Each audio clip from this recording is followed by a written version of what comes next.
Hey everybody, how's it going? Icy Cat here with a question for you today. What would you think if they removed friendly fire from the game? This is something that's being considered right now. Let's talk about the source of that information as well as the pros and cons of it next.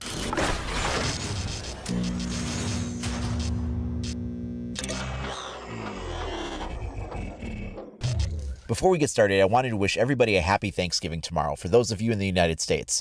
For those of you elsewhere, I guess happy Thursday. But because of the American Thanksgiving 4-day weekend holiday that is coming up here, I will probably not be covering much in the way of new information unless something really earth-shattering happens. Otherwise, probably not have much new content until next week. So let's get back to the topic at hand. This article was published a few days back on PC Games N. I'll put the link to the article in the description below the video player, and this is just a real short article that talks about an interview they did with Alex Remy, the brand manager for Rainbow Six on the Ubisoft dev team. The topic of the article is related to toxicity in the game, especially in relation to team killing. And Remy says that one of the things that they're exploring in combating this, among other options, is the removal of the friendly fire mechanic. They also talk about maybe some other reporting options and other ways of looking at it. This isn't the sole thing that they're looking at, but it is the thing that is mentioned most prevalently in the article, and he specifically is quoted as stating that they mentioned they are thinking about potentially removing friendly fire. He goes on to say that he thinks that that would resolve a lot of issues, and for entry players, he thinks it's a very good way of avoiding those behaviors.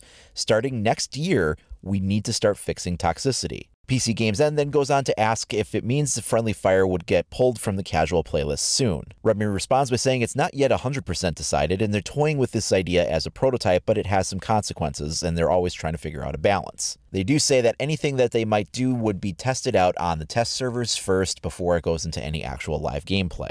So let's be absolutely clear, this is a problem that Ubisoft is aware of. Team killing is rampant. It's arguably a little bit more prevalent on console than it is on PC, just due to the average age difference in the players that you see. Console gamers do tend to skew a little bit younger, although there's nothing absolute either way. Furthermore, the problem is definitely more prevalent in casual gameplay as opposed to ranked. And that is one of the things they talk about in the article, is that this might apply only to the casual playlist, not necessarily ranked. But it doesn't sound like anything's really off the table either. They're exploring different options. And while removing friendly fire is kind of first and foremost in what's being discussed, they do also make mention to things like other reporting tools and possibly considering other options that they did not specifically list. So the biggest question we have is, how will this change the game? Team killing is just an incredibly stupid thing. People will do it all the time. When people solo queue, they run into it constantly, and the best way to avoid it is to queue with a bunch of friends and go in with a squad of anywhere from 3 to 5 people, then you won't run into it. Or at least if you do, you maintain the majority vote to kick option to shut that crap down before it gets out of hand. But when you're solo queuing, you're at the mercy of up to 4 other players that may have their own agenda, thinking it's funny, or being pissed off, or doing all kinds of other things to just be toxic in general. In that case, you're going to run into it a whole lot more. Reasons why run the gamut from anything from you stole my favorite operator to you took my kill, to something stupid like I didn't like the way you played it the last round, or you got in the way of my shot. I mean, there's just really dumb reasons that people have for justifying why they kill each other in the game. There is no legitimate reason for taking a dump on somebody else's game experience. Just because you think you're having fun by killing somebody doesn't mean the player on the receiving end of that is feeling the same way. And like they're all supposed to get out of your way for your game mode so you can have fun is an absolutely ridiculous reason. Ubisoft recognizes this, and they were trying to do something about it, but they're just not sure what. So what does removing team killing from the game really look like? How is that going to change things? Well, if they remove it from casual, but they keep it in ranked, then players that switch from casual to ranked are going to have a rude awakening. One playlist will sort of hold your hand and make it so that that doesn't happen, but then when you go into the other mode, you could wind up encountering it more often. However, ranked play does tend to be taken more seriously. They do tend to recognize that killing each other is a way to lose, and you don't want to affect your rank, so there is generally less of that baloney going on. An unintended side effect of that, though, might be that players that are new to the game get their feet wet by playing casual, and then when they switch to rank, they aren't in the habit of being aware of where other players are as they engage in shots, and then suddenly finding themselves surprised that they're killing their teammates. Now, I do think that this is something that's not that big of a deal to worry about. Yes, that will happen, but I think that players will learn very quickly that they need to become aware of it. You're only going to team kill somebody a couple of times before you're like, wow, I really need to be aware of this, even though I wasn't in the other mode. Here, it's a real thing, and they're going to be aware of it and take it more seriously very quickly. And if somebody's trying to do it on ranked, they're going to have a vote to kick against them pretty quick. But is this necessarily the best way to combat the problem? Well, a lot of players have been suggesting ideas for a long time now, and I hope that Ubisoft will also take some of these other ideas into consideration.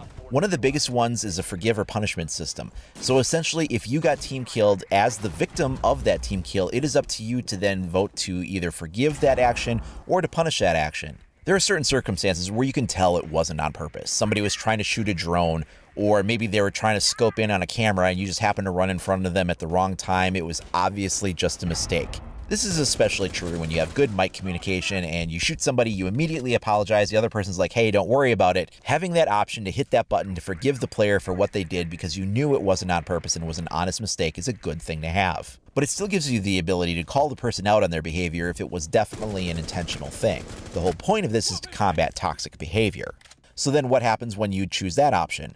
Maybe if they earn 2 of those within the same match, then they will be removed from the match, kind of like it is currently. Maybe they have some kind of a player reputation score that begins to build and they will accumulate these things that will get them queued into matches with other players that have low reputation so they can all be kind of in one cancerous team killing category by themselves and all play in the same group, sparing the rest of the population from having to deal with them. There's all kinds of ways to deal with that.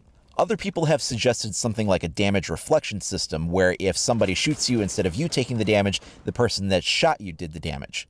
And at first glance, that can seem fair, but then you also have to consider, do you really want to be on the receiving end of that? If you're putting shots down a long hallway and a teammate strafes in front of you, all of a sudden you're taking damage for somebody else's mistake. That doesn't seem like that's necessarily the best way to deal with it. And there's definitely other ideas too. However, no matter how you look at it, team killing and griefing in general is a problem in the game that needs to be addressed. And it is confirmed that right now they are seriously taking a look at removing friendly fire, at least from casual, as a way to deal with this problem. But do you think that's the best choice given some of the options presented here? What suggestions do you have? Let me know down in the comments below or share with me over at IcyCat25 on either Facebook or Twitter. Now, if you want to stay up to date on all the latest news, tips, tricks, reviews, and more for Rainbow Six Siege, then please do like and subscribe. Make sure you click that notification icon so you're alerted as soon as I upload new content. Thanks a lot for watching, everybody. Have a happy Thanksgiving. We'll see you next time.